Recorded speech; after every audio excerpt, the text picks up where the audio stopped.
if you look historically at what happens with social change movements in the United States, they do become politically co-opted, and usually they become co-opted by the Democratic Party because the Republican Party has historically been the pro-business party. Democratic administrations tend to run on agendas of change.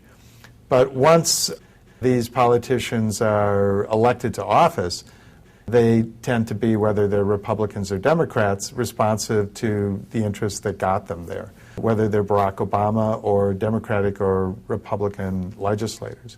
So I think there's a very strong and easily explained tendency in the American governmental system for the Democratic Party in particular to be the big co-opter.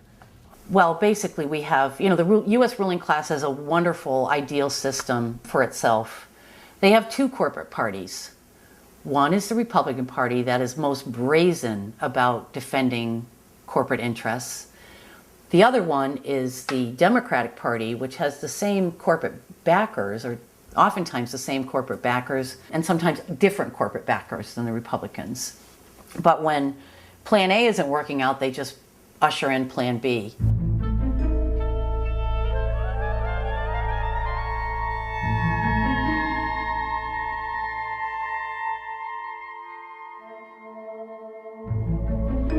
So, in terms of social movements, what this means is that the Democrats have managed to absorb social movements historically. They're the lesser of two evils. I mean, that's the basis on which they function as, they're slightly better than the other corporate party.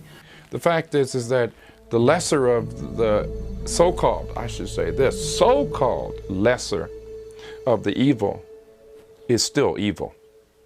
That's like saying, would you like to die by hanging or by execution?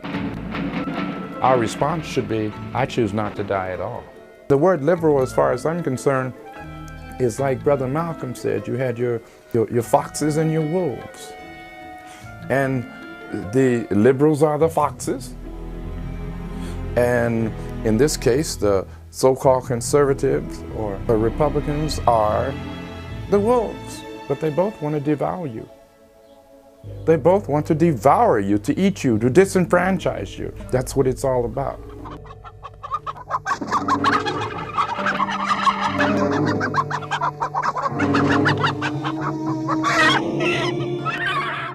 So beginning with the populists in the 1890s, which was began as a multiracial movement in the 1890s, became absorbed into the Democratic Party, which was a segregationist party. So it destroyed the populist movement.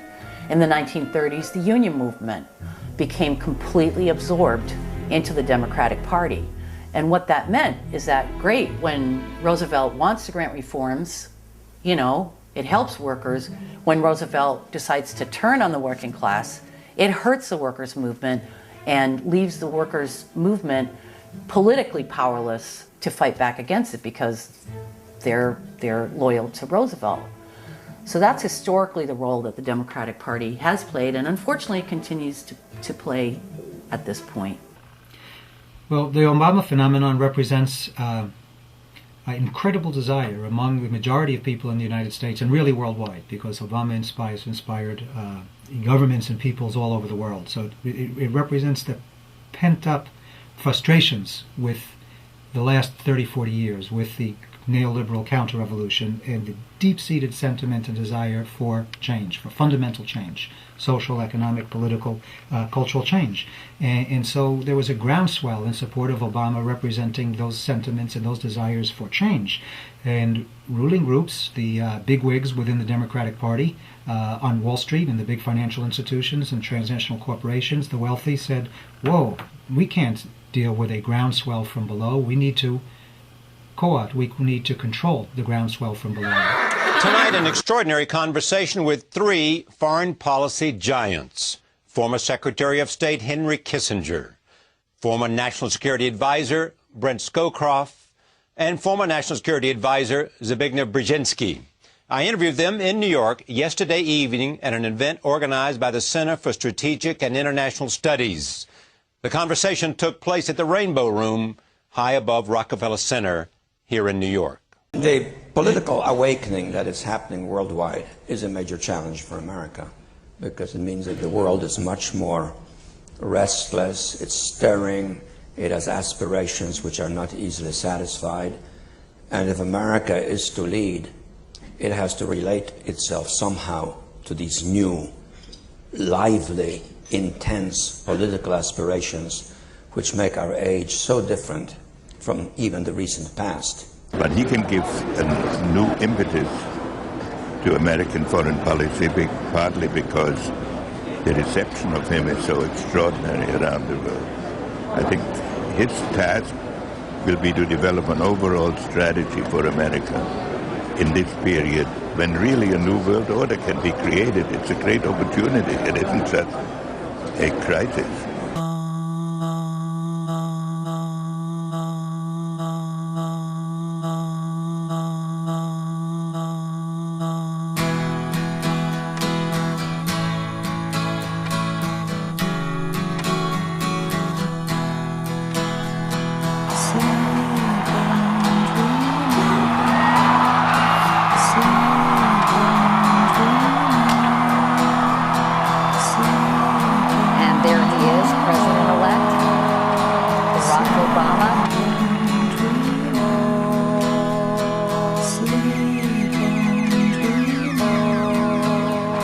It's the answer told by lines that stretched around schools and churches in numbers this nation has never seen, by people who waited 3 hours and 4 hours, many for the first time in their lives, because they believed that this time must be different, that their voices could be that difference. I will promise you this, that if we have not gotten our troops out by the time I am president, it is the first thing I will do. I will get our troops home. We will bring an end to this war. You can take that to the bank. When I promise that we are going to bring this war in Iraq to a close in 2009, I want the American people to understand that I opposed this war in 2002, 2003, 4, 5, 6, and 7, so you can have confidence that I will be serious about ending this war. Iran, they spend 1/100th of what we spend on the military. Iran, Cuba, Venezuela, these countries are tiny compared to the Soviet Union. They don't pose a serious threat to us. I think it's time for us to end the embargo on Cuba. And I think that we have to end it because if you think about what's happening internationally, our planet is shrinking. And our biggest foreign policy challenge, and it feeds directly into the battle on terrorism, and it feeds into issues of trade and our economy, is how do we make sure that other countries in developing nations are providing sustenance for their people, human rights for their people, a basic structure of government for their people that is stable and secure so that they can be partners in a brighter future for the entire planet. Close down Guantanamo, restore habeas corpus, say no to renditions, no to wireless wiretaps. I have said repeatedly that I intend to close Guantanamo, and I will follow through on that. I've said repeatedly that America doesn't torture, and I'm going to make sure that we don't torture. Those are part and parcel of an effort to regain America's moral stature in the world. And as president, I'm going to make it impossible for congressmen or lobbyists to slip pork barrel projects or corporate welfare into laws when no one's looking, because when I'm president, meetings where laws are written will be more open to the public, no more secrecy. That's a commitment I make to you as president. When there's a tax bill being debated in Congress, you will know the names of the corporations that would benefit and how much money they would get. And we will put every corporate tax break and every pork barrel project online for every American to see. You will know who asked for them, and you can decide whether your representative is actually representing you. Jobs that only solar panels and wind turbines and the fuel-efficient cars of tomorrow.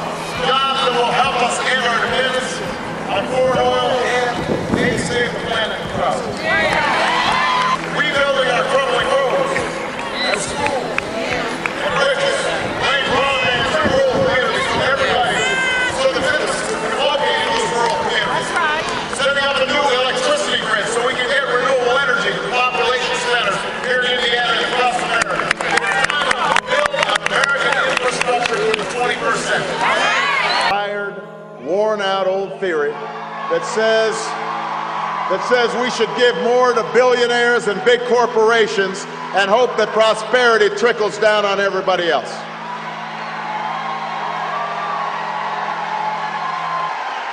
The last thing we can afford is 4 more years where no one in Washington is watching anyone on Wall Street because politicians and lobbyists killed common sense regulations. Those are the theories that got us into this mess. They haven't worked, and it is time for change, and that's why I'm running for President of the United States of America.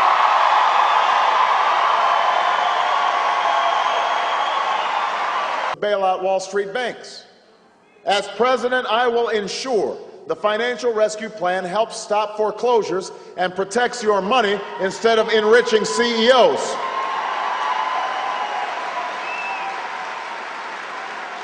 And I'll put in place the common sense regulations that I've been calling for throughout this campaign so that Wall Street can never cause a crisis like this again. That's the change we need. It's been a long time coming, but tonight, because of what we did on this day, in this election, at this defining moment, change has come to America.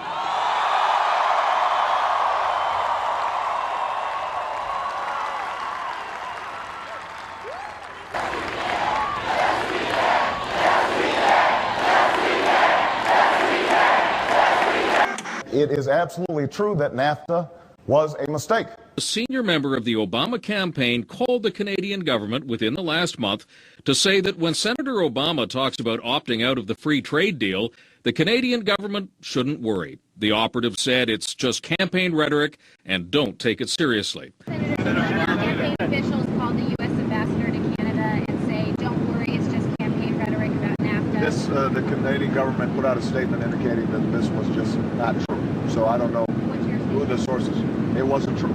Amid all of the denials, sources at the highest level of the Canadian government who first confirmed that a call was made, late this afternoon, reconfirmed that a call was made.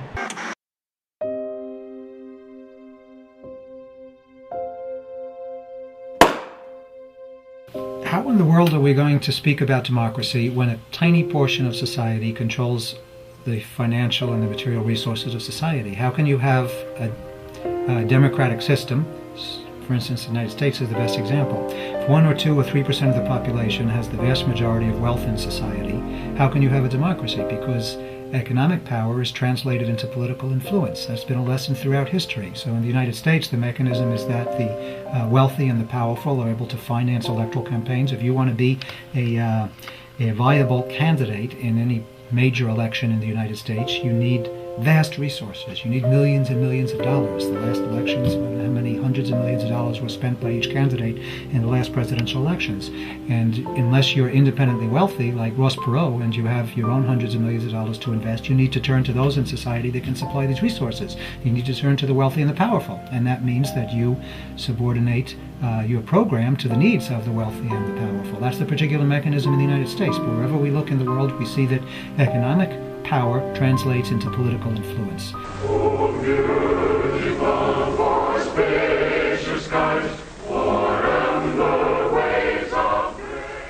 In order to have a proper appreciation of the American economic system, we must know how the national income is divided in America. In other words, we must examine the distribution of the great wealth produced through the operation of American capitalism. Each person represents 1% of American households. Each dollar represents 1% of America's privately owned wealth. The top 10% of American households own 72% of the wealth. The bottom 90% only owns 28% of the wealth. If we just look at the top 1%, They own 37% of the wealth. The top 1% owns more than the bottom 90%. The top 1% owns more than the bottom 90%.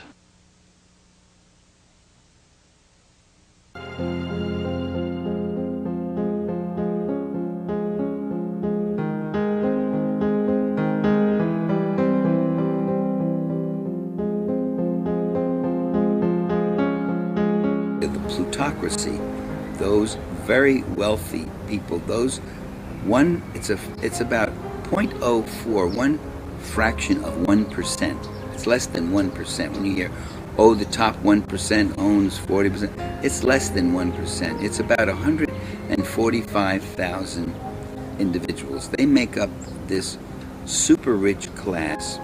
You know, Gore Vidal was telling us that when Ronald Reagan went rushing over to the Bohemian Grove and said, I want to crack at the presidency now.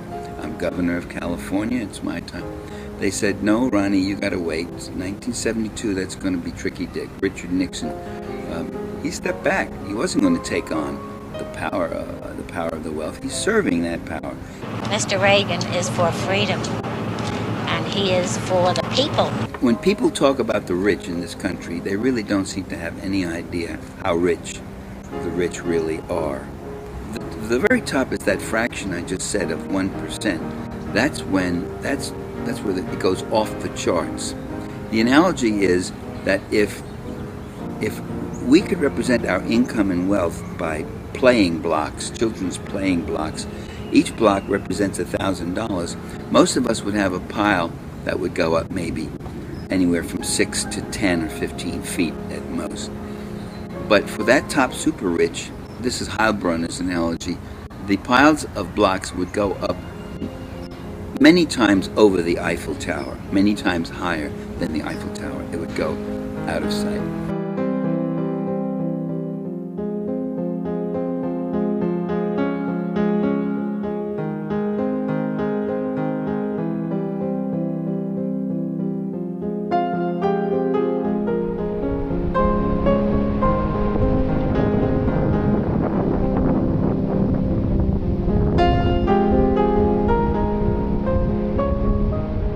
Concentrations of wealth and power are fundamentally anti-democratic. That whenever you've got a monarchy or a giant corporation like the East India Company, you have a force in society that's going to dominate and dictate and control. The company became so successful that it stopped being simply a trading empire and became a political one. At its peak, it even had its own army of around 200,000 men. By the early 19th century, it controlled much of India, making laws and raising taxes. Today, we live in a society that is probably more economically stratified than any other country in the world. Literally, 2 or 3% of wealthy Americans own and control probably 80% or more of everything worth owning in our country. And we've seen how these pro-corporate political policies over the last 20 years are really coming home to roost. The middle class has been decimated, and the super rich have done quite well. In fact, only the super rich have really done quite well.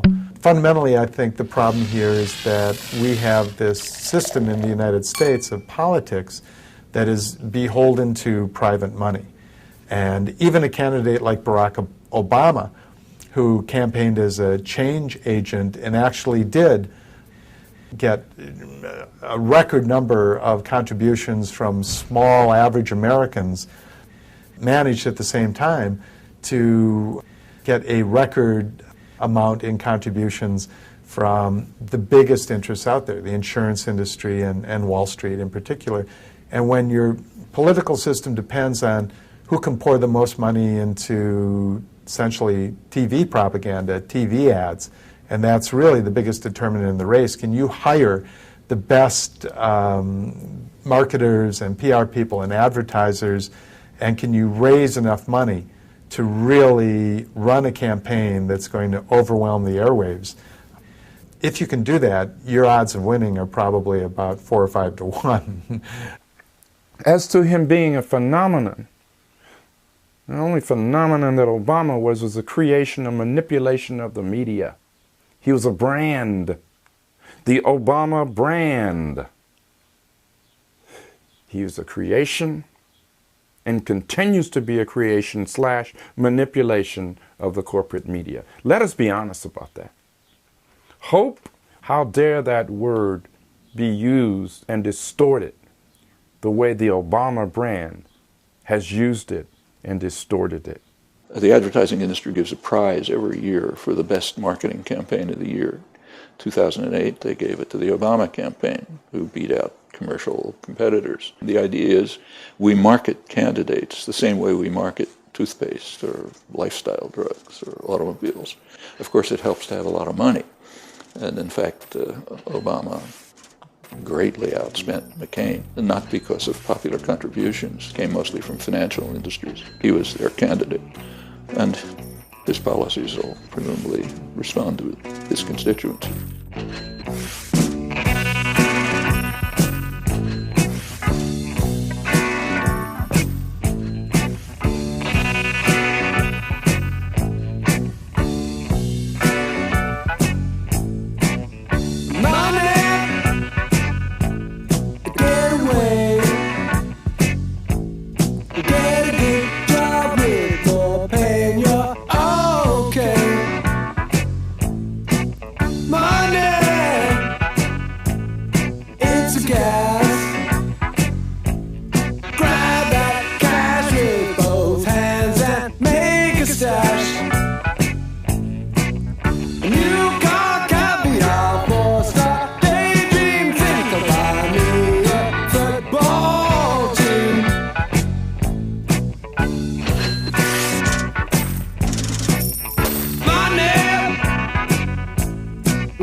President George Bush pushed for a multi-billion-dollar Wall Street bailout plan in an historic meeting attended by the two men fighting to succeed him.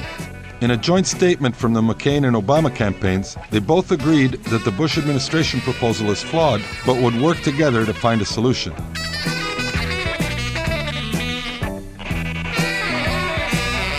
Democrats and Republicans in Congress have legitimate concerns about it. I know many Americans share these concerns. It is clear, though, that this is what we have to do right now to prevent a crisis from turning into a catastrophe. If the financial rescue bill fails in Congress yet again, the present crisis will turn into a disaster.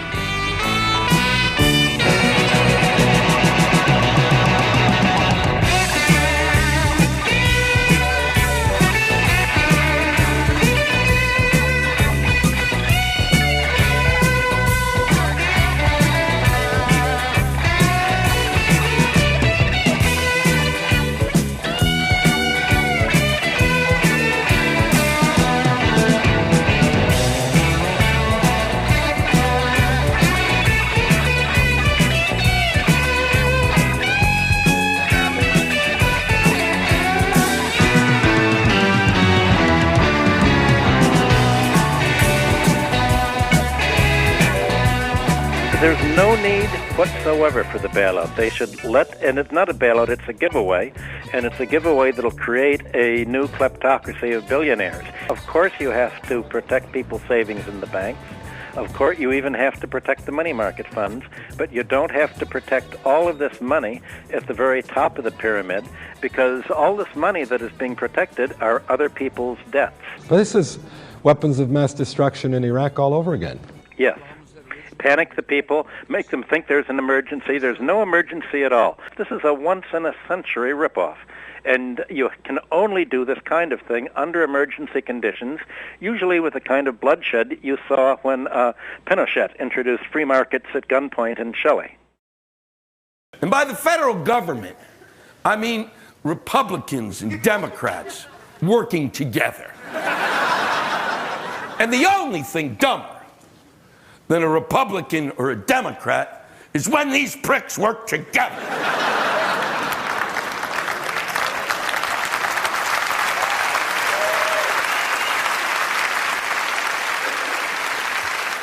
We have a two-party system. The Democratic Party, which is a party of no ideas, and the Republican Party, which is a party of bad ideas. And the way it works is the Republican stands up in Congress and goes, "I got a really bad idea." And the Democrat says, "And I can make it shittier."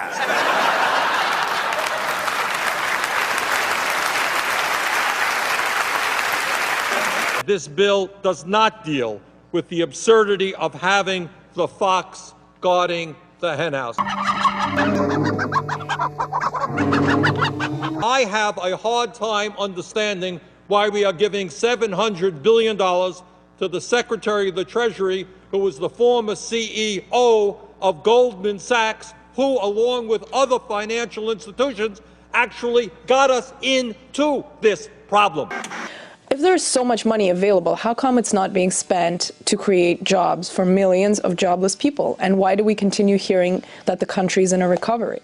Yeah, it's really crazy. You know, I mean, if you took the $1.4 trillion that were initially spent just to bail out the banks, and you had redistributed that money among all the millions of Americans who were having problems paying their mortgages and who had just lost their jobs in the previous year or two, I remember doing the math and back of the envelope determining that each one would receive a check for $350,000. The reason is because the U.S. government does not serve the people, and it's not afraid of the people, and even though it knows that its actions are short-sighted and will ultimately lead to its demise, they cannot help themselves. They cannot stop themselves.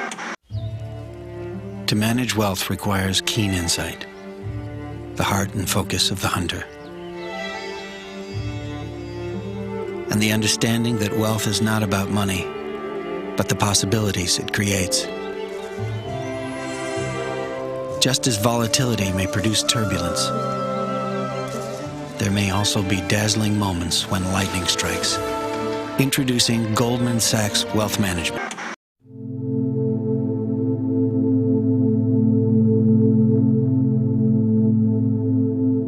Who got us into the financial crisis? People like, for example, Robert Rubin, the Secretary of Treasury under Clinton. His great achievement, one of his great achievements, was to destroy the New Deal legislation. It's called the Glass-Steagall Act, which protected commercial banks from risky lending. So it ensured that commercial banks would have enough liquidity, you know, and they would be regulated, and therefore you'd be pretty safe when you put your money in a bank. Investment firms, on the other hand, take out risky loans, try to make very high profit. If they get into trouble, they expect the government to come in and bail them out, and so on. The Glass-Steagall Act separated those. Rubin led the way to revoking the Glass-Steagall Act. As soon as he did so, he left the government, became a director of Citigroup, a major financial institution, and used the new powers to enable Citigroup to control insurance companies and investment firms and so on, and made plenty of profit from that for a few years until, of course, the whole system collapsed. And Citigroup is now getting tens of billions of dollars of taxpayer money to keep them alive. Okay, that's Robert Rubin. He was succeeded as Treasury Secretary by Lawrence Summers. And as one of the great economic minds of our time, Larry has earned a global reputation for being able to cut to the heart of the most complex and novel policy challenges. With respect to both our current financial crisis and other pressing economic issues of our time, His thinking, writing, and speaking have set the terms of the debate. Summers, one of his main achievements was to block legislation that would regulate exotic financial instruments, credit swaps, and so on. The religion under which they operate is what's called the efficient market hypothesis. Everything will take care of itself if you just leave markets alone. They're just magic. No empirical basis, no theoretical basis, but it's a good tool for wealth of the nation. They can make a lot of money out of it. So Summers blocked that legislation. And another factor in the current disastrous financial crisis is the fact that these exotic instruments exploded out of control. And nobody knows who owns what assets are worth. So again, the government has to step in and bail out the wealthy. Government, of course, means the taxpayer. Where did Geithner work? Geithner has been a failure at pretty much everything he's done in life. Most of the institutions that destroyed the economy were under his direct regulatory authority. How did he get the job as Treasury Secretary? By completely screwing up his job as president of the Federal Reserve Bank of New York. Yeah, that makes no sense. Of course it makes perfect sense. This is not new to Washington. People who will give you the wrong answer, but the answer you want, are invaluable, and they often get promoted precisely because they're willing to say and do absurd things.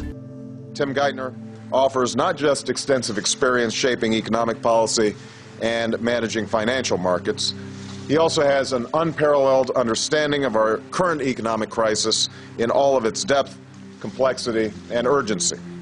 Tim will waste no time getting up to speed. He will start his first day on the job with a unique insight into the failures of today's markets and a clear vision of the steps we must take to revive them. First of all, let's look at the people who deregulated the industry. They're the same people that are in Obama's White House. Larry Summers is chief economic advisor. Gary Gensler, the head of the Commodities Futures Trading Commission. I mean, it's the same people that deregulated that are now being asked to re-regulate. I mean, only somebody that's completely out of their minds would believe this. President Obama today nominated Ben Bernanke for a second four-year term as Federal Reserve Chairman. The president called his actions on the global financial crisis bold and out of the box. As an expert on the causes of the Great Depression, I'm sure Ben never imagined that he would be part of a team responsible for preventing another.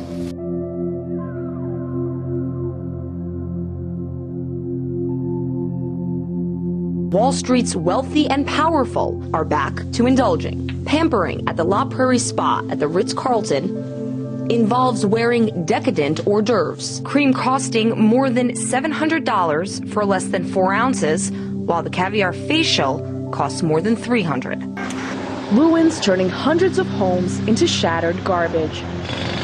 Just 2 hours away from Manhattan, a city plagued with decay.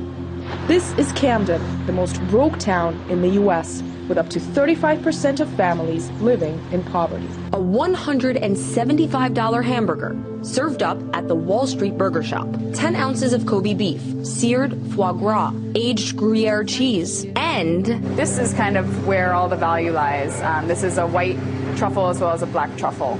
As well as gold, as in gold leaf flakes, to garnish off the burger. Doesn't taste like anything. It's really just to make it pretty. There's families that's out here on the streets, a mom and her kids sleeping on the Lower Wacker Drive, cold as it's being, sleeping on the Lower Wacker Drive. When mom goes to sleep, the little kids are up watching over her, and that's sad. Busyness boosted perhaps by bonuses coming from one street, Wall Street, the symbol of the finance industry, the financial collapse, and record-breaking compensation. $144 billion apparently, up 4% from last year's record haul. Goldman Sachs has set aside $6.8 billion for bonuses. Case in point, General Electric, the corporate giant, received nearly $25 million in stimulus grants. In return, 18,000 U.S.-based employees were laid off. No such promises here on Main Street, where 15 million Americans are officially unemployed, and U.S. poverty levels have reached a 50-year high. Well, he knows what he wants, don't you, Rocco? Sure. What's that? Tell him, Rocco. Well, I want, He wants more, don't you, Rocco? Yeah, that's it. More. That's right, I want more. Will you ever get enough? Will you, Rocco? Well, I never have. No, I guess I won't. Do you know what you want? Yes, and I had hopes once, but I gave them up. Hopes for what? A world in which there's no place for Johnny Rocco. Mr. President, Senator from Vermont is recognized. Mr. President, there is a war going on in this country, and I'm not referring to the war in Iraq or the war in Afghanistan. I'm talking about a war being waged by some of the wealthiest and most powerful people in this country against the working families of the United States of America, against the disappearing and shrinking middle class of our country. The reality is that many of the nation's billionaires are on the warpath. They want more, more, more. Their greed has no end, and apparently there is very little concern for our country or for the people of this country if it gets in the way of the accumulation of more and more wealth and more power. Between 1980 and 2005, 80% of all new income created in this country went to the top 1%. 80% of all new income. And that's why people are wondering and asking, what's going on in my life? How come I'm working longer hours for lower wages? How come I'm worrying about whether my kids will have as good a standard of living as I've had? So we keep producing more and more for the employer, productivity rises, but the employer doesn't give us any more at all. You do not need an advanced degree in economics, and being a professor of economics, I wouldn't advise it anyway. But you don't need it to understand that if workers are producing more and more for the employer, but he's not giving them more and more, then the whole benefit of rising productivity accrues to profits. So the people who made out like bandits in the last 30 years were the employers, number one, and whoever could get a piece of the profits the employers were getting. We call those people stock owners, shareholders. People who have a piece of a company can get a piece of the profits the company earns. That's how our system works. They did wonderfully. The quintessential story comes to this apex. I've been telling you how Americans went on a borrowing binge. Have any of you wondered, where did the money come to lend all those Americans all that money? Who's the lender?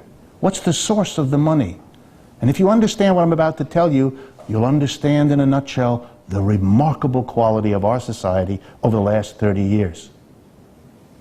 Because the origin of the money lent to the American worker were the extraordinary profits of American business. They had made so much money because the productivity went up when the wages went down that they turned around and used the extra profits that they got by not paying higher wages to lend it to the workers instead. Think of yourself now, and some of you will enjoy this, as if you were a businessman or a businesswoman, an employer. This is as close to nirvana as business gets.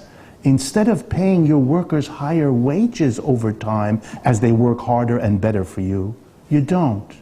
Instead of that, we give them a loan, which they have to give back to us with interest. If I had a portable record machine now, I'd play the national anthem. The United States now has, by far, the most unequal distribution of income and wealth of any major country on earth. When we were in school, we used to read the textbooks which talked about the banana republics in Latin America. I'm Chiquita Banana, and I've come to say bananas have to ripen in a certain way, and when they're flecked with brown and have a golden hue, bananas taste the best and are the best for you.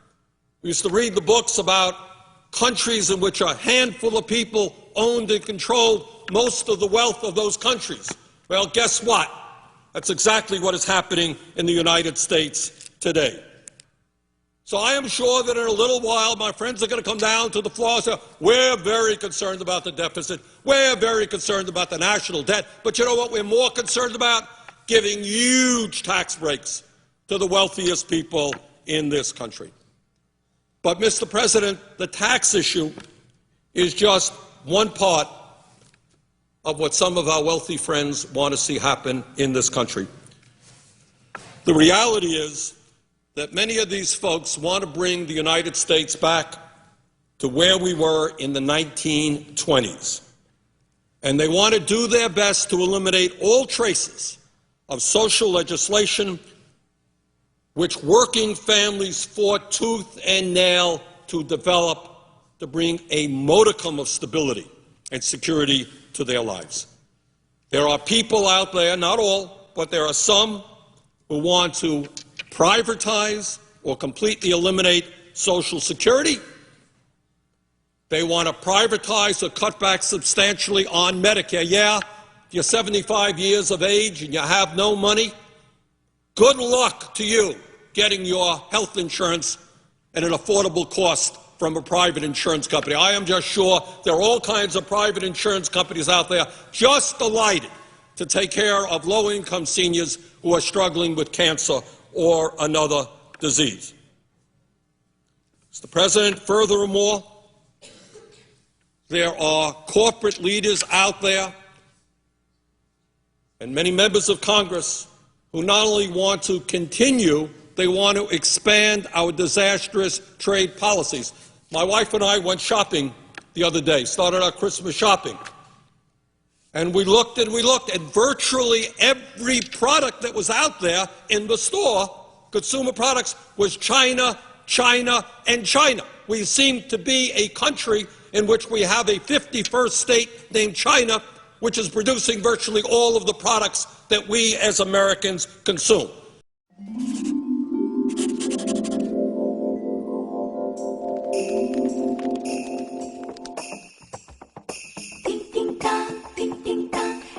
响叮当，我们滑雪多快乐，我们坐在雪橇上。叮叮当，叮叮当，铃儿响叮当，我们滑雪多快乐，我们坐在雪橇上。叮叮当，叮叮当，铃儿响叮当，我们滑雪多快乐，我们坐在雪橇上。叮叮当，叮叮当，铃儿响叮当。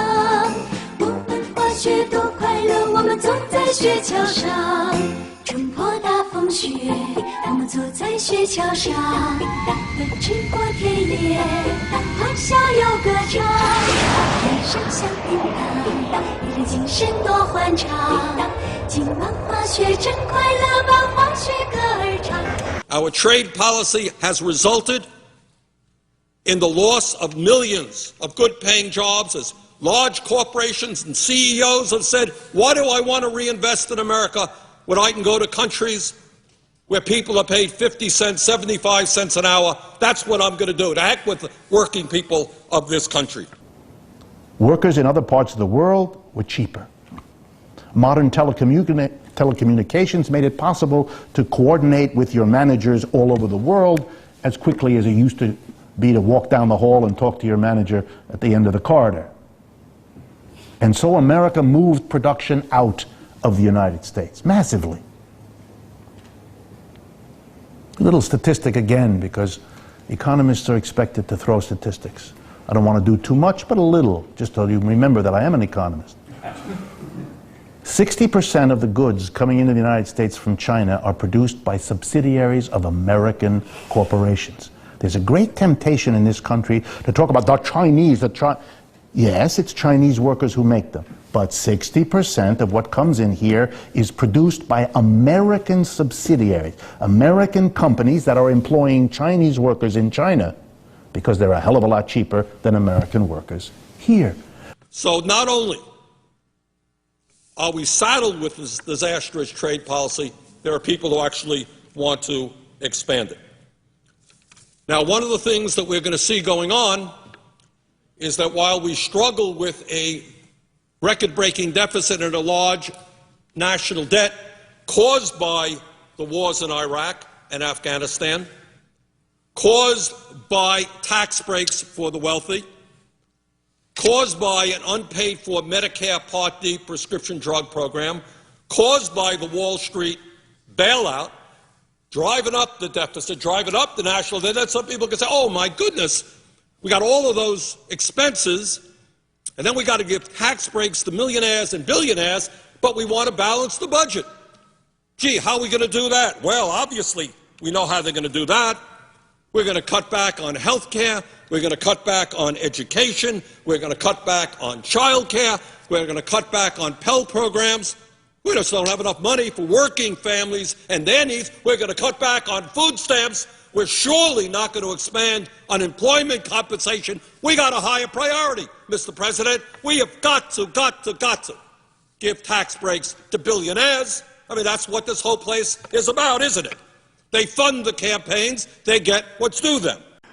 I'm Jason Calabrese with the Financial News, and today we're talking to a real Irishman and someone in the money business about what's going on in Ireland with the Celtic Tiger and the banks are hurting so much, the downfall. What's the story here? Do you really want to know? I'd love to know. Well, I'll tell you, it's like what has happened all over the Western world for the last 20 or 30 years. Greed, and more fucking greed and cheap money. And in Ireland, it's a tragedy what happened to the Tiger. We have, I'd say, 4 causes. We had a stupid fucking government. We had a regulator that was asleep at the wheel. We had very deceitful and conniving and corrupt developers. And of course, above all, wanking fucking bankers. Wanking bankers. We had these arseholes that for the last 20, 30 years are getting these massive bonuses, these employees and directors of banks, on the misfortune of the working class and getting these huge bonuses and salaries. But, you know, if you and all these arseholes should be thrown in jail and the keys thrown away for the rest of their life. And you know, sir, if you went in and you're unemployed and you wanted to take a loaf of bread out of a store or a supermarket to feed your family, guess what? You'll be up in court for it. These assholes are living all over the world now on the backs of the misfortunate working people. And who's going to pay for all this? We've mortgaged the next generation or two. Who's going to pay for it? The working man. We got the labourer, the small farmer, the fisherman, the nurse, the teacher, the policeman, the fireman, the plumber, the carpenter. Fuck's sake, man, this is a joke. So I'm sensing a wee bit of discontent? You are indeed, sir. And by the way, let's not be too cocky in this part of the world, North America either. All these debts that people have accumulated over the last 30 years. Hey, everybody gets their day in the sunshine. And you know, speaking of the Celtic Tiger and all that you mentioned, you know that Michael Flatley is really from Chicago. Well, that's another story. Fuck off! Well, yeah, I mean, the notion of my giving advice to elites in the United States is kind of comical because I don't see why they should listen to me. They listen to themselves. They don't listen to people like me. But the first advice I would give to elites in the United States, assuming they would pay any attention, it was on a sign that I saw in the New York Times of demonstrators down at Wall Street in October of 2008, after the crash. There were demonstrators down there, and they're carrying a huge sign, and the sign said, "Jump, fuckers." Now, that's the advice I would give them. The first advice is, jump from the highest place you can find.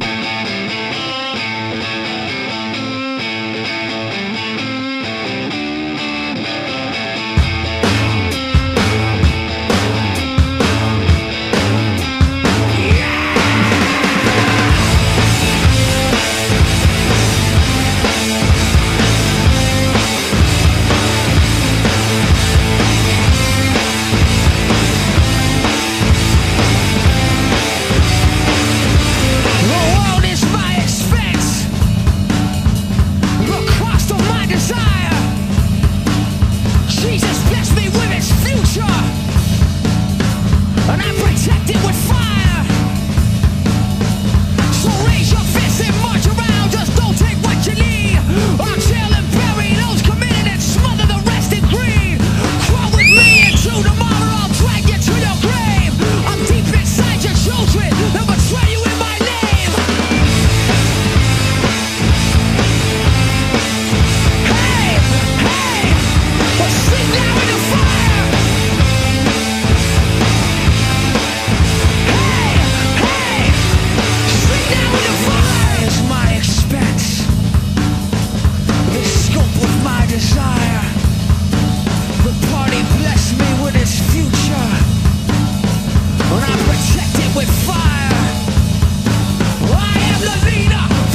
It's the end of history.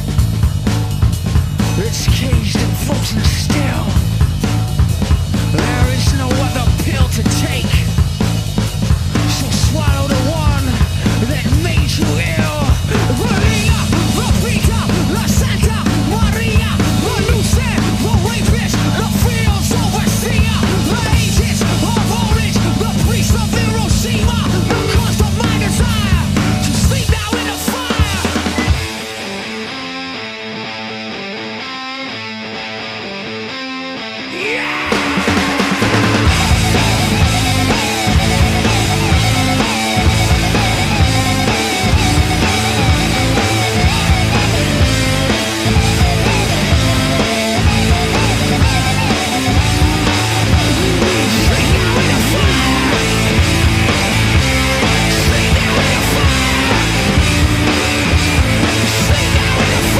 Is it the war on dissent, or rather, the war on terrorism? Well, that's what many folks are asking, especially after the FBI raided the homes of several anti-war activists and leaders in Minneapolis, Chicago, and possibly other cities in the Midwest. Now, members of the FBI's Joint Terrorism Task Force apparently seized personal photos, computers, and cell phones, also serving federal grand jury subpoenas on several activists. Well, the anti-war protesters themselves have said that this is an attempt to intimidate them so that they cease organizing anti-war demonstrations. I think it's much more serious even than that. And what the United States government is doing is establishing in the public's mind that anyone who criticizes the so-called war on terror is giving material aid to terrorism. You see, we don't have a war against Iraq or war against Afghanistan. We have a war against terror. And under the rubric of terror, the government has stripped us of our civil liberties. And so what they're doing now is to create the impression and get public acceptance of the idea that people who protest the war against terror are aligned with terrorists. And the definition of material support is one of those very vague police state terms that can be interpreted however the government wants.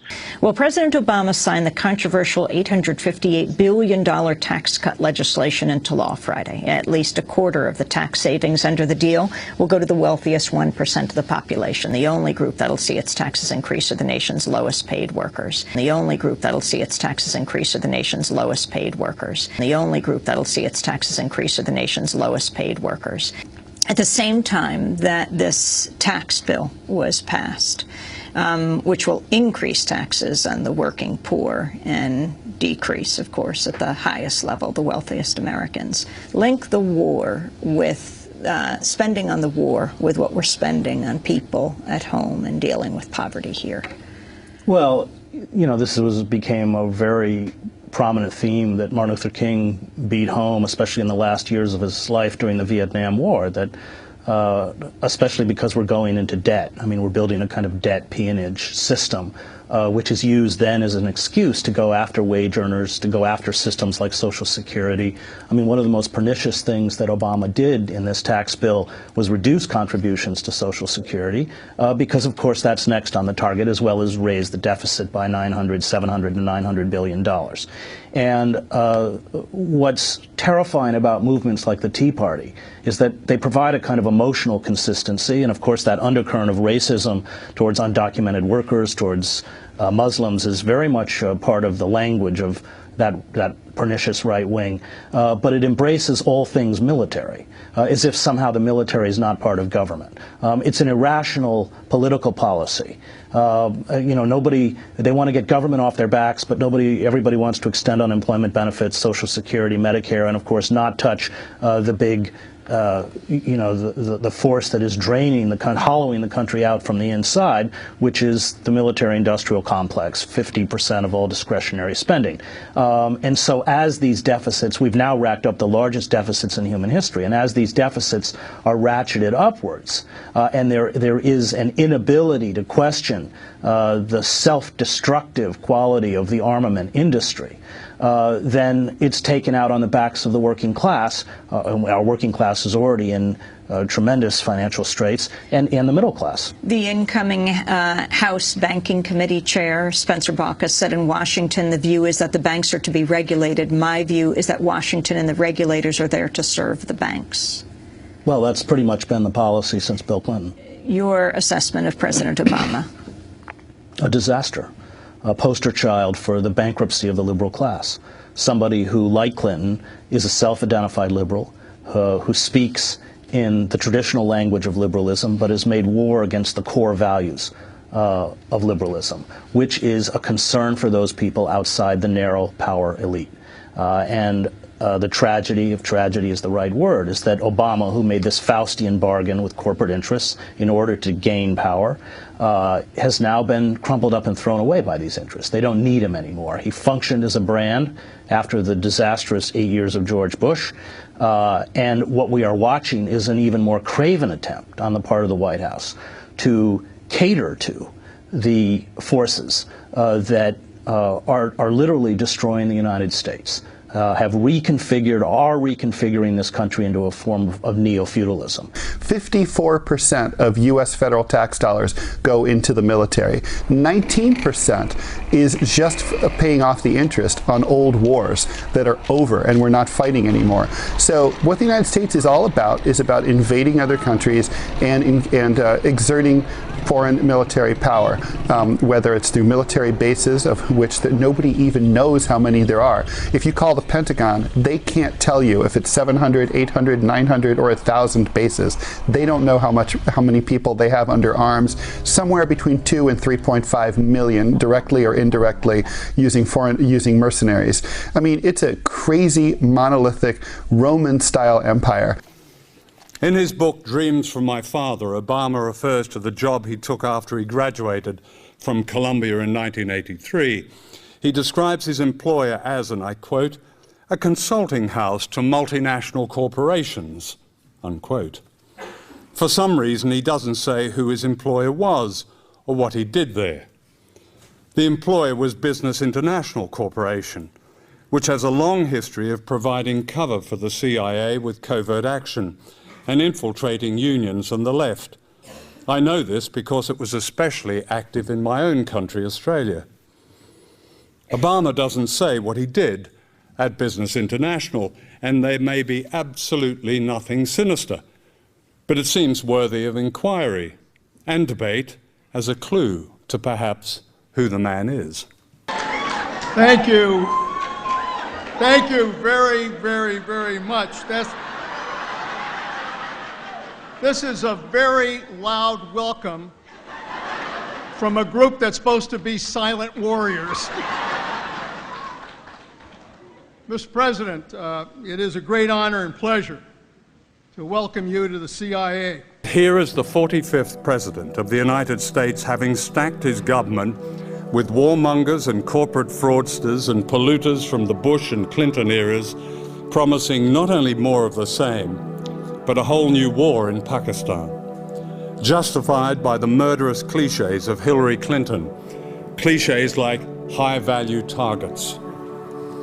Within 3 days of his inauguration, Obama was ordering the death of people in faraway countries, Pakistan and Afghanistan. The clever young man who recently made it to the White House is a very fine hypnotist. In the middle of a recession, with millions of Americans losing their jobs and homes, Obama has increased the military budget. In Colombia, he is planning to spend $46 million on a new military base that will support a regime backed by death squads and further the tragic history of Washington's intervention in that region. In a pseudo event in Prague, Obama promised a world without nuclear weapons. The existence of thousands of nuclear weapons is the most dangerous legacy of the Cold War.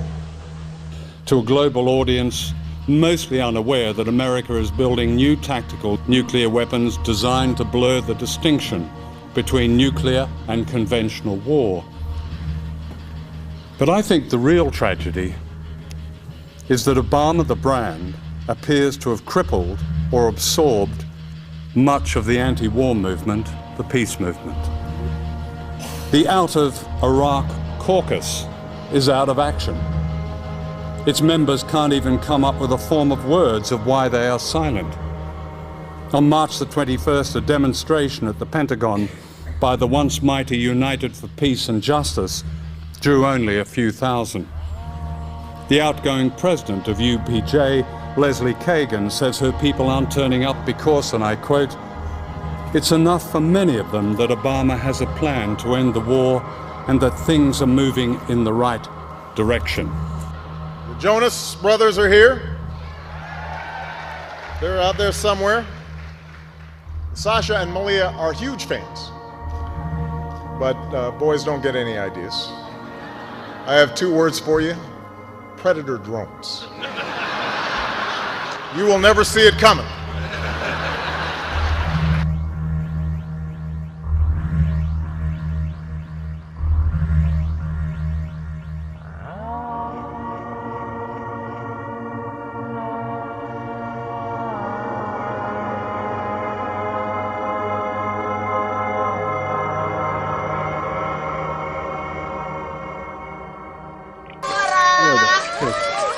Tears and anger after another airstrike left again innocent civilians dead.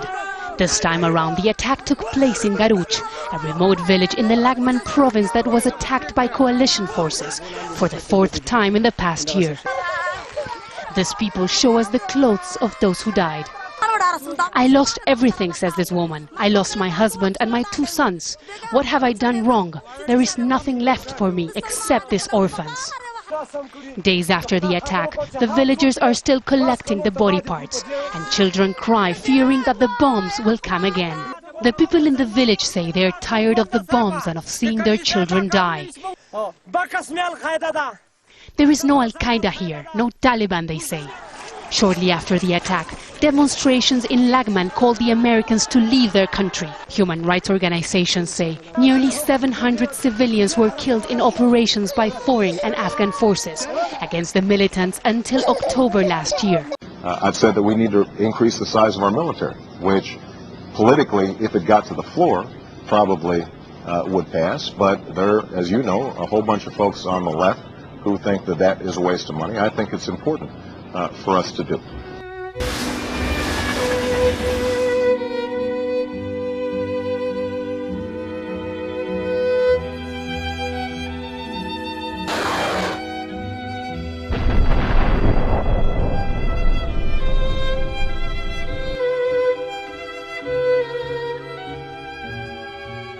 Today, President Obama scored a victory to keep those detainees locked up indefinitely, without even getting one chance to prove their innocence in court.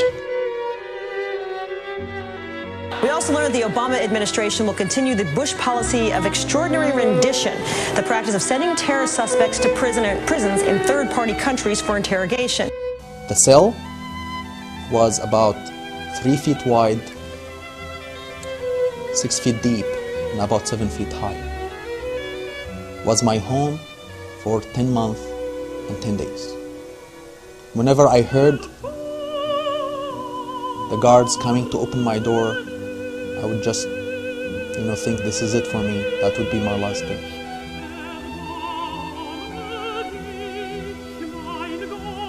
And it was so painful to the point that I forgot every moment I enjoyed in my life.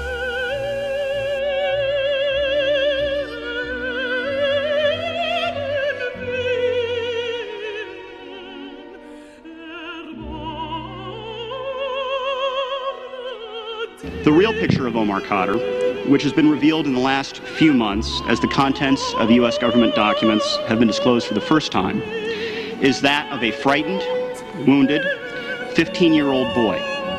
A boy, like other children wrongfully involved in armed conflict, who had no business being there, who sat slumped against a bush while a battle raged around him. Omar was then shot in the back, at least twice, by a U.S. soldier, and was then about to be executed when another soldier intervened.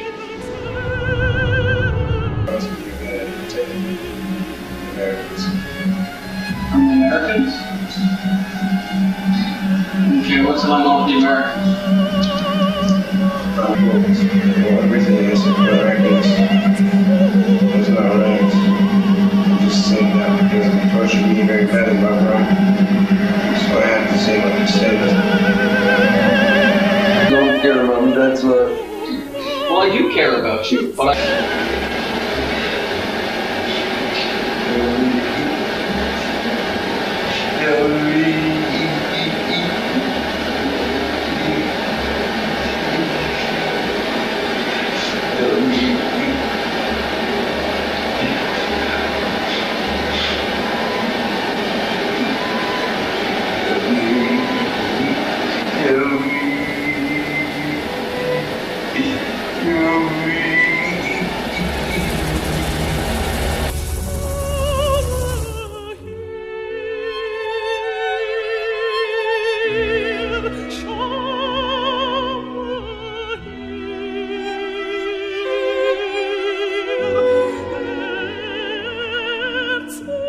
Chiquita is the world's most well-known banana brand. Colombia is one of the world's largest banana exporting nations in what is a multinational, multi-billion-dollar industry. So with so much money at stake, it's perhaps no surprise that Chiquita became embroiled in the crossfire from Colombia's bloody civil war. Between 1997 and 2004, Chiquita gave $1.7 million to paramilitaries from the United Self-Defense Forces of Colombia, known as the AUC, for what Chiquita later characterized as self-defense. But the AUC death squads killed thousands of civilians, as well as intimidating and murdering banana workers and their union leaders.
She's like a fucking turkey shit.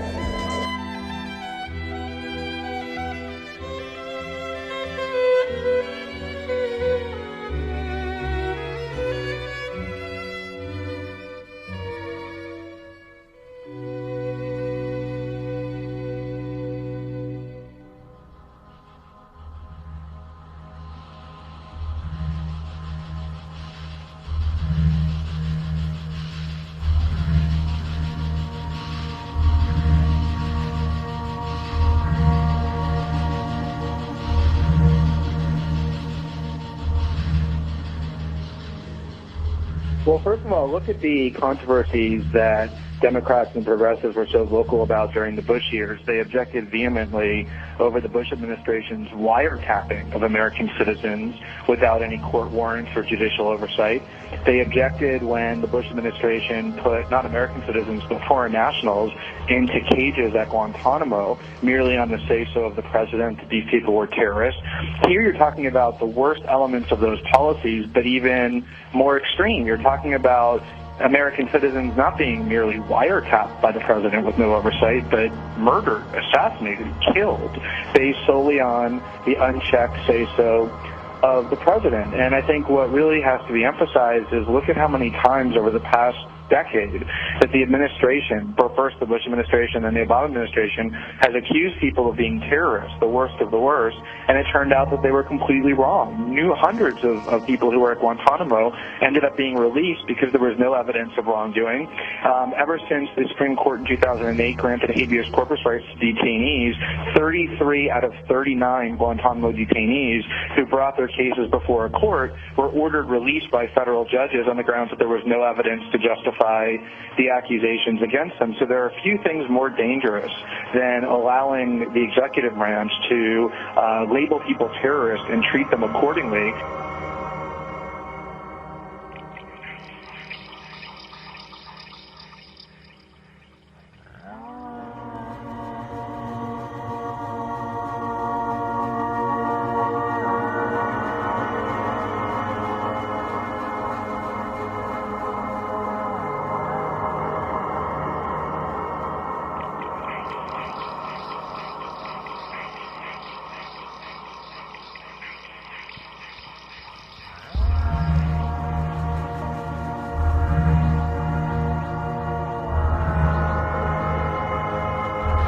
I have two words for you: predator drones.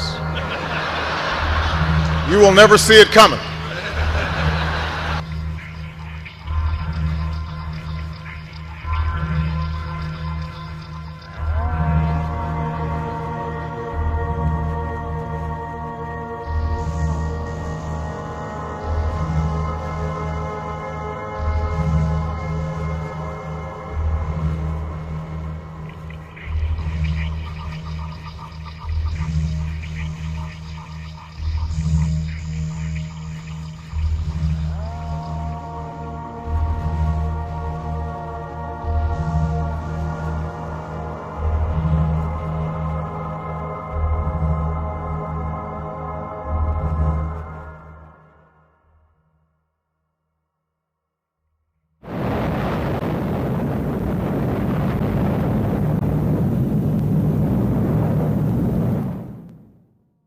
On Capitol Hill, resistance to U.S. militarism has all but collapsed.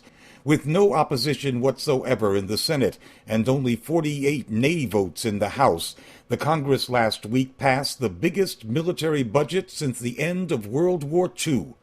Only 42 Democrats, including just 12 members of the Congressional Black Caucus, dared to defy their warmongering president and compliant House leadership. Forget about Obama's phony rhetoric. The proof is in the numbers. The military budget firmly cements Barack Obama's place as the biggest pro-war president in 2 generations. Today, the United States, although it is the world's only superpower, spends almost as much as all of the rest of the world's militaries combined. The U.S. defense authorization for 2011 is $725 billion. China, with the second most expensive military machine on the planet, spends less than $80 billion a year. If Barack Obama lasts for 8 years in office, he is on track to spend $5 trillion on the Pentagon, significantly more than George Bush, who in turn spent a lot more than Ronald Reagan. But, as they say on the TV commercials, that's not all. The defense budget doesn't include expenditures for Homeland Security, Veterans Affairs, nuclear weapons work at the Department of Energy, military aid to other countries through the Department of State, NASA space programs that are really military projects, and the interest payments on past military expenditures that were financed by debt.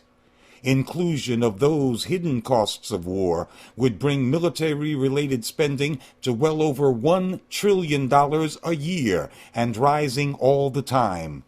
In real dollars, the U.S. is spending far more on the military than at any time during the Cold War, when there was another superpower in competition, and more than President Lyndon Johnson spent at the height of the Vietnam War. Dr. Martin Luther King Jr. broke with LBJ over that war, in part because he knew, in Dr. King's words, that America would never invest the necessary funds or energies in rehabilitation of its poor so long as adventures like Vietnam continue to draw men and skills and money like some demonic, destructive suction tube. Obama is not merely a continuation of the Bush administration's war policies. He has accelerated the descent into a war economy. The world now demands a maturity of America that we may not be able to achieve. This way of settling differences is not just. A nation that continues year after year to spend more money on military defense than on programs of social uplift is approaching spiritual death. Somehow this madness must cease. We must stop now. I speak as one who loves America. To the leaders of our own nation, the great initiative in this war is ours. The initiative to stop it must be ours.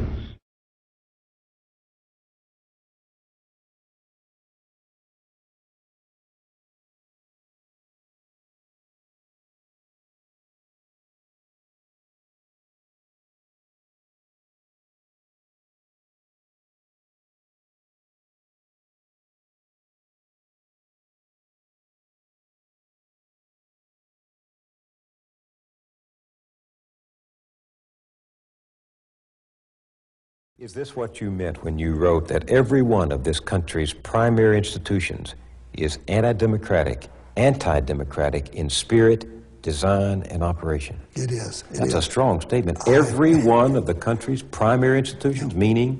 Meaning educational institutions, large-scale educational institutions, meaning institutions of government, bureaucratic institutions, major institutions of media and communication, major institutions of a recognizably economic kind as well, and I think large cultural institutions too. Again, something like the media.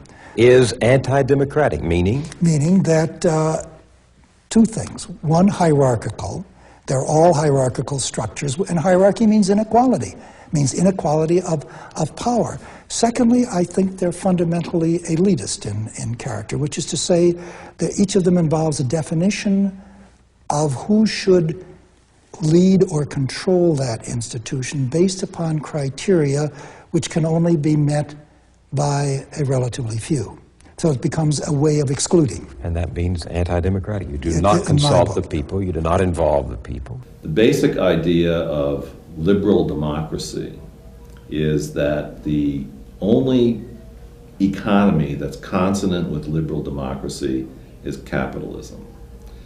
And capitalism presupposes a class structure in which those who own and control the means of production own and control the means of production, and they have a lot more clout politically than those who don't. For me, that's a fundamentally undemocratic political economy.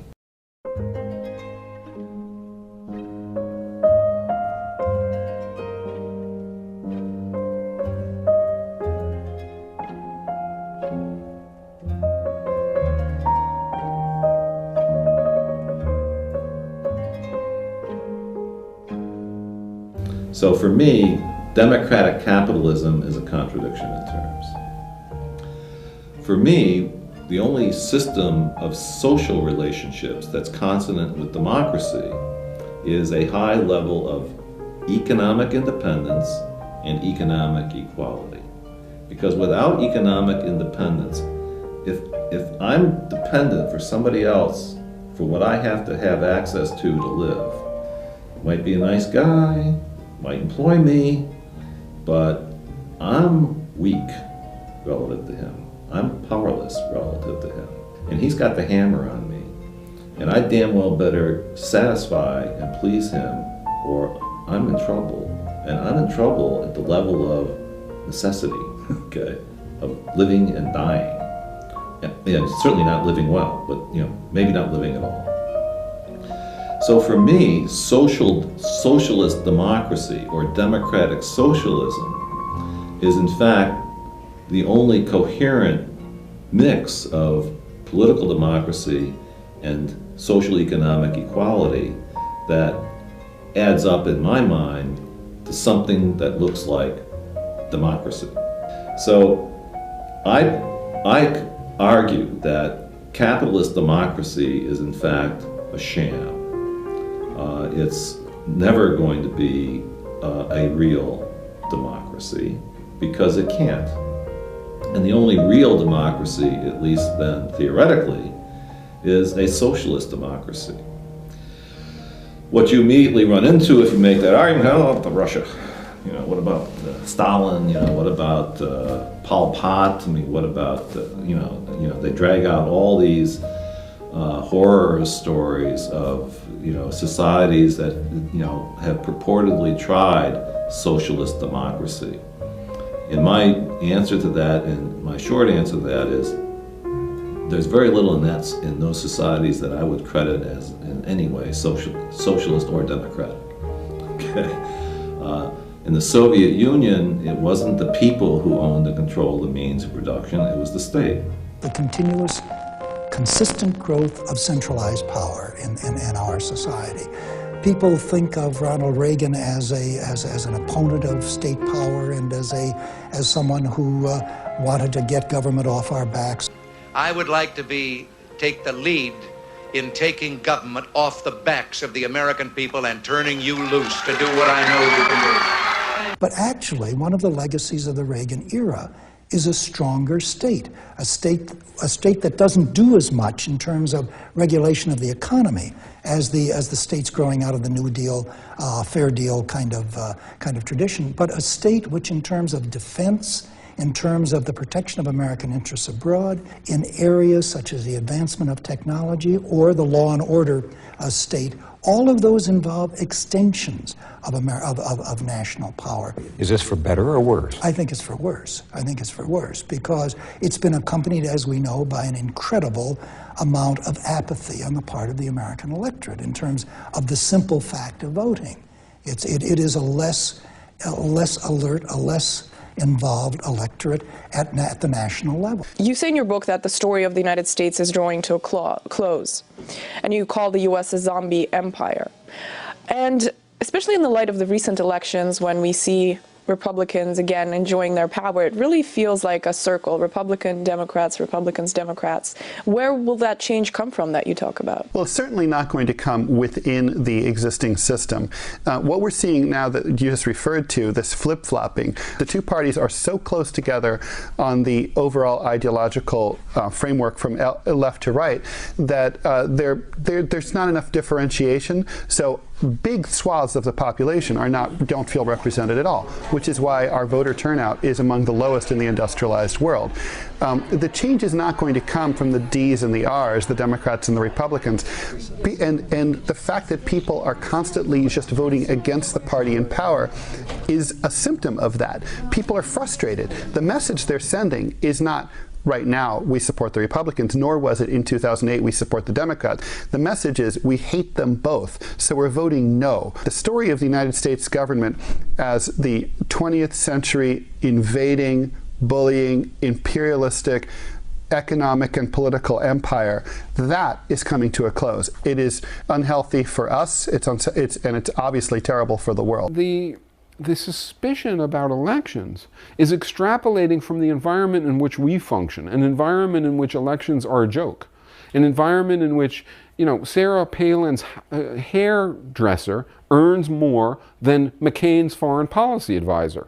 Why is that? Because it makes sense. All right? It's not because they're stupid, it's because her hair matters more than his foreign policy proposals. Why? Because the population knows the foreign policy proposals are lies. They know there's no reason to believe what anybody says about anything like that. On the other hand, her hair is truthful. Alaska Governor Sarah Palin joins us from her living room in Wasilla, Alaska. What'd you do to your hair? Do you like it? I tried to look like you. Okay. Yes, I'm not used to you having that many curls. It's kind of cute, but it's a surprise just to see you pop up there with the curls. Great. What's the weather like in Wasilla today? Thank you. So the national government becomes stronger, but the participation, knowledge, and involvement of the people diminishes. Absolutely. And at the same time, it's becoming much more of a surveillance and control state in terms of the way that it intervenes in, knows about, pries into individual lives. Growing out of what you just said, this will strike you as a very simplistic question, but I need to ask it. Do we have a democracy? It isn't a simplistic question, and the answer is, I think we don't. I'm voting because I have the right to vote. It's a beautiful thing to be able to vote. Vote because for the first time ever, an African American can end up in the White House. Vote because for the second time in history, a woman is running for vice president. If you're not voting for yourself, vote for people like me. Vote for the future of your children. Voting for education, health care. I'm voting for a better planet. I'm voting because when I was growing up, my father told me that if you don't vote, then you have to shut up. And every vote counts. That's why I vote. I like a porno. I don't think the idea of democracy and the idea of a strong state, centralized, inherently bureaucratic and administrative in its structure and orientation, that those are compatible notions. I think democracy does imply involvement, shared power, dispersed power, and above all, a significant equality. And I think state power means the opposite of those things. And similarly, I think the democracy clearly is at odds with corporate structures and the power of corporate structures. Hierarchy. Exactly. And also power that's unaccountable, power that basically is unresponsive and is concerned with other things, bottom lines, profit margins, and the rest. Don't we, in fact, have a rather thinly concealed power structure of large public institutions and private corporations? I think the most important developments in the last 25 years or so has been the closer integration and intertwining of those two dominant structures of power, economic and political power. The definition of polyarchy that we have in the social sciences is a system where the participation of masses of people is limited to voting among one or another representatives of the elite in periodic elections. And in between elections, the masses are now expected to keep quiet, to go back to life as usual, while the elite make the decisions and run the world until they can choose between one or another elite another 4 years later. So really, polyarchy is a system of elite rule, and a system of elite rule which is a little more soft-core than the type of elite rule that we would see under a military dictatorship, for instance. But what we see is that under a polyarchy, the basic socioeconomic system does not change. It does not become democratized. Wealth is not redistributed downward. You don't see a more equitable redistribution of wealth and resources. So that's the key. Socioeconomic dictatorship and free elections. I think an economic system that works in the ways I've just gone through with you, that ends up sending money to China, that leaves people unemployed, that leaves people losing their homes. You know, we are a wonderful country. We now have a record number of homeless people, side by side with a record number of unoccupied homes. We are a country in which we line up the homeless people to stare across the street at the empty homes. This is crazy. A system as unstable as this, as costly socially as this, is a system that this population ought to have the courage to question. The Cold War is 20 years behind us. 20 years ago, Americans were afraid to question capitalism because that might make you disloyal and be a proponent of communism or socialism. The socialism and communism of Russia is over, of Eastern Europe is gone, and the Chinese look more like us every day anyway. So maybe now we can have the courage to say, can't we do better? Can't we do better than this? Do we have to live with this? It's long past due that we face up to it and ask, if all of this happened because of decisions made by employers and employees over the organization of business and the paying of wages and the earning of profits, maybe we ought to organize business differently. Another way to say it. Americans like democracy. They like the idea that in the neighborhood where you live, in the town where you reside, you shouldn't have people telling you how to live, where to live, when to live. You should have the ability to vote for people, to vote them out of office if you're displeased with them. In other words, the people who are living with the results of the decisions of our community leaders should have power over them. I like that idea. I suppose most of you do. So here's a question. If that's a good idea in the community, how come it isn't a good idea at the workplace? How come? Why do we permit the workplace to be a place where you come, you do what you're told, how you're told, when you're told, where you're told, and when you're done, you go home and you leave behind what you've done, and your say over what's done with that is zero. You accept that. Why? If it isn't working well, if it produces 2 collapses in 75 years and 16 business downturns in between, and if it has half the qualities we've just gone through, what is your loyalty to that system? Wouldn't it be better to say that we ought to try democracy at the workplace? The tragedy of American culture is that across the political and cultural spectrum, we are fed this mantra that if we dig deep enough within ourselves, if we focus on happiness, if we grasp that we are truly exceptional, if we find our inner strength, we can have everything we want. Reality is not an impediment to what we desire. The American dream. The American dream. I've spent my whole life chasing the American dream.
And that's magical thinking.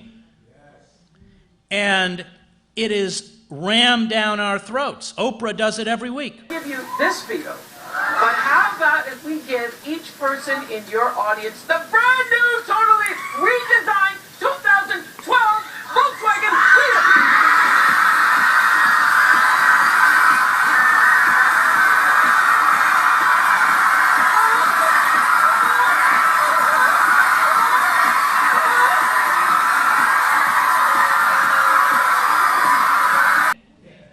Everybody does it. And that, in essence, has created a culture that is probably the most illusioned culture on the planet. And when you live in an illusion, you remain in a state of perpetual infantilism, childishness. You never grow up.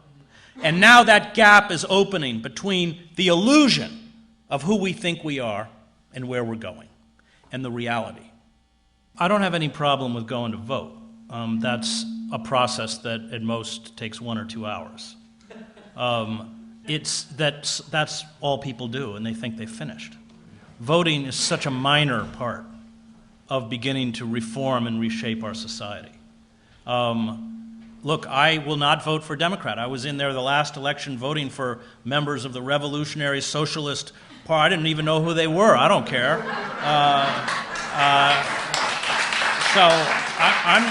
I'm quite happy to muck up the system. But voting, and everybody should vote for the Green candidate, great. But stop thinking that the route to reform is electoral politics. And I think that, we can create enclaves. We can vote people into positions of local power that act as some kind of a firewall against corporate abuse. But even if you vote people into local power, let's say, for instance, in a town in upstate New York, are you going to be able to stop these companies from fracking on your land? I mean, let's be honest. I mean, we have to be realistic. We can't talk about hope until we grasp the reality, because otherwise, if we don't grasp the reality, then everything we do is futile, because it is essentially appealing to a system that can't be appealed to. It is disheartening. But once we understand the paradigm of power, then we can begin to make decisions that can muck up that power system. We can fight for something that is viable, that's real. The Democratic and Republican parties sure aren't going to do it. Did I say Democratic and Republican parties? Perhaps I should have just said the Republicrats, because that's what they are. We need to bring about parties, political parties today, that serve the interests of the people as opposed to pimping the people. The people are getting pimped, be they black, be they white, be they brown, be they red, be they yellow. The people in this country and around the world are being pimped. The only people who are going to stop the pimp are the people themselves. If you don't have, it's like a hamster in a cage that just constantly runs on that wheel. And so you remember, you run that wheel. I used to have a hamster when I was a kid. I used to watch that. That hamster was running and running and running. But it never went anywhere. Never got anywhere. We've got to stop being a hamster on that wheel. We have to stop salivating like Pavlov's dogs. Jumping back to, is voting even real? You know, my feelings, I'm ambivalent on that point. I believe we have to have systemic change. I go back and I quote the words of Albert Camus again when he said, what better way to enslave a man than to give him a vote and tell him he's free?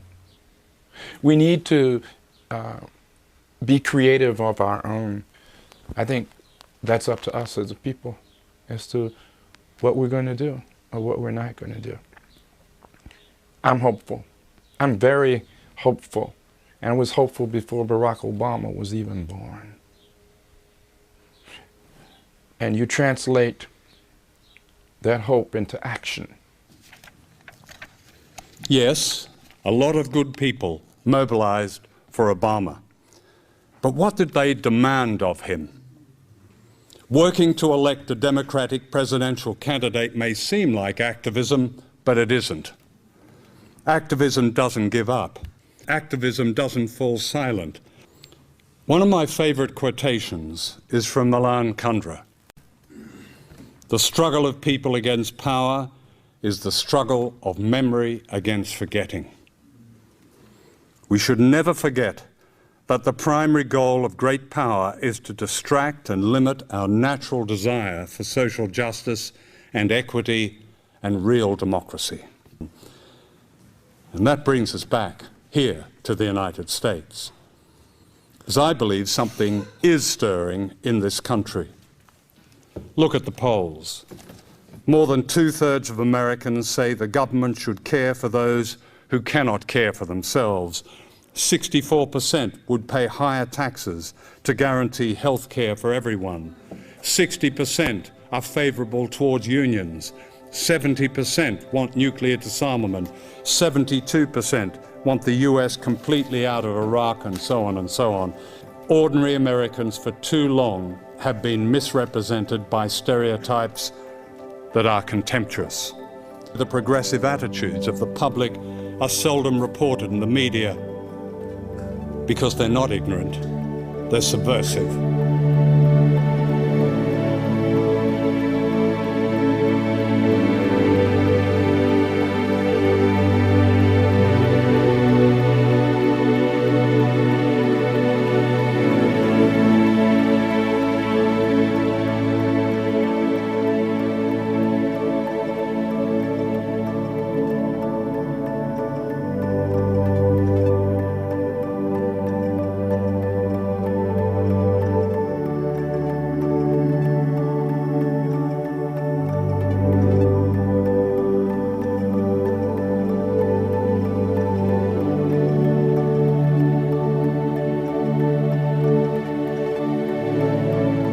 They are ordinary people who belong to no elite and who judge their government in moral terms, though they would call it common decency. They are not vain, they are the people with a wakeful conscience, the best of American citizens. Sure, they disappear from view now and then, but they are like seeds beneath the snow. The American populace were far from perfect, but they often spoke for ordinary people, and they were betrayed by leaders who urged them to compromise and merge with the Democratic Party. That was long ago, but how familiar it sounds. My guess is that something is coming again. The signs are there. Noam Chomsky is right when he says that mere sparks can ignite a popular movement that may seem dormant. No one predicted 1968. No one predicted the fall of apartheid, or the Berlin Wall, or the Civil Rights Movement, or the great Latino rising of a few years ago. What Obama and the bankers and the generals and the IMF and the CIA and CNN and BBC fear is ordinary people coming together and acting together. It's a fear as old as democracy, a fear that suddenly people convert their anger to action, as they've done so often throughout history.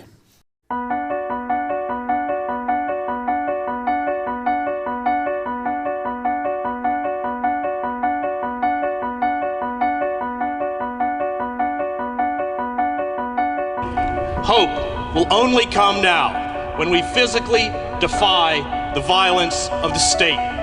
All who resist, all who are here today, keep hope alive. All who succumb to fear, despair, and apathy become an enemy of hope. They become, in their passivity, agents of injustice. If the enemies of hope are finally victorious in this nation, the poison of violence will become not only the language of power, but the language of opposition. And those who resist here today with nonviolence are the last thin line of defense between a civil society and its disintegration. Hope has a cost.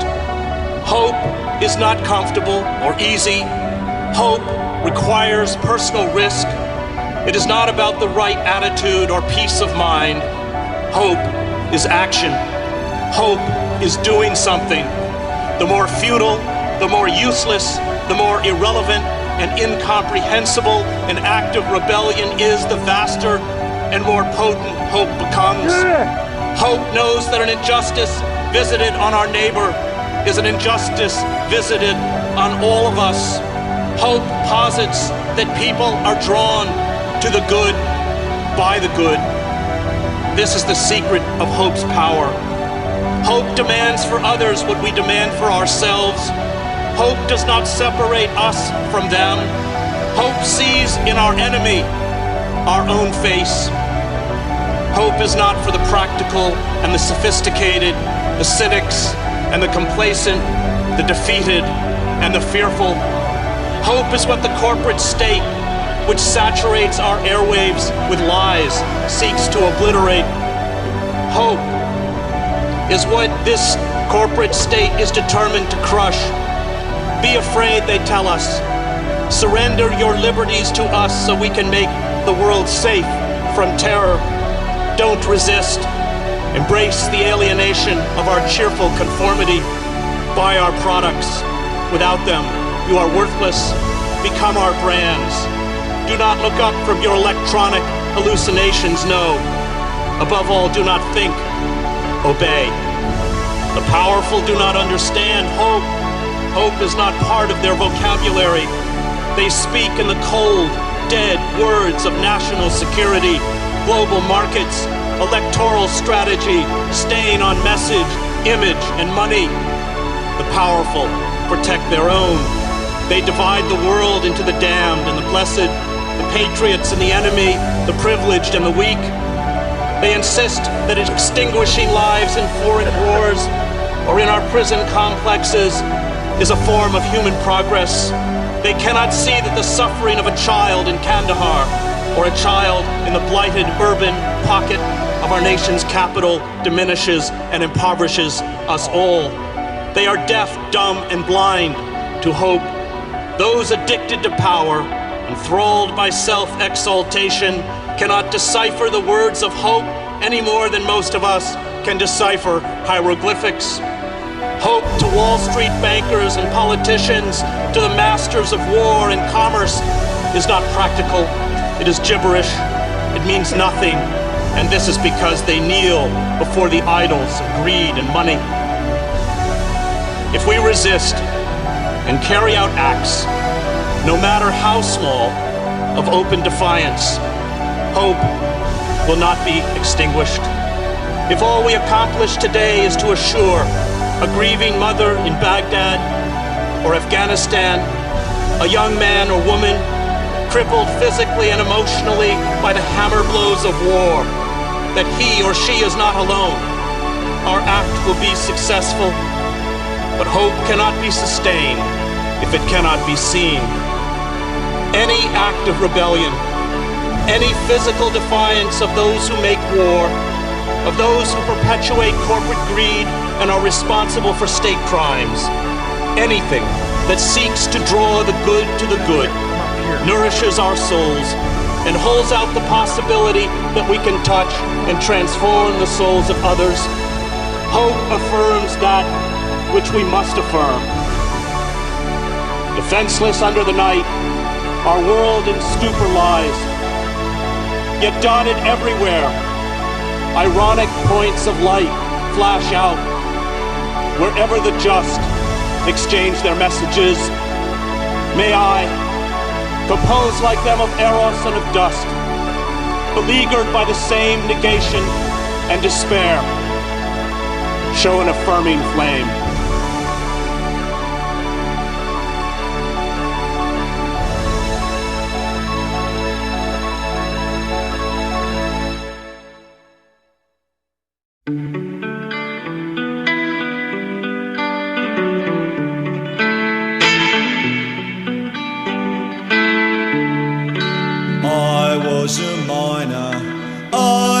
A docker, I was a railwayman between the wars. I raised a family in time of austerity with sweat at the foundry between the wars. I paid the union, and as as times got harder, I looked to the government to help the working man, but they brought prosperity down at the armory. We're arming for peace, me boys, between the wars. I kept the faith and I kept voting, not for the iron fist but for the helping hand, for theirs is a land with a wall around it, and mine is a faith in my fellow man. Theirs is a land of hope and glory, mine is the green field and the factory floor. Theirs are the skies all dark with bombers, and mine is the peace we knew between the wars. Call up the craftsman, bring me the draftsman, build me a path from cradle to grave, and I'll give my consent to any government that does not deny a man a living wage. Go find the young men, never to fight again, bring up the banners from the days gone by. Sweet moderation, heart of this nation, desert us not, we are between the wars.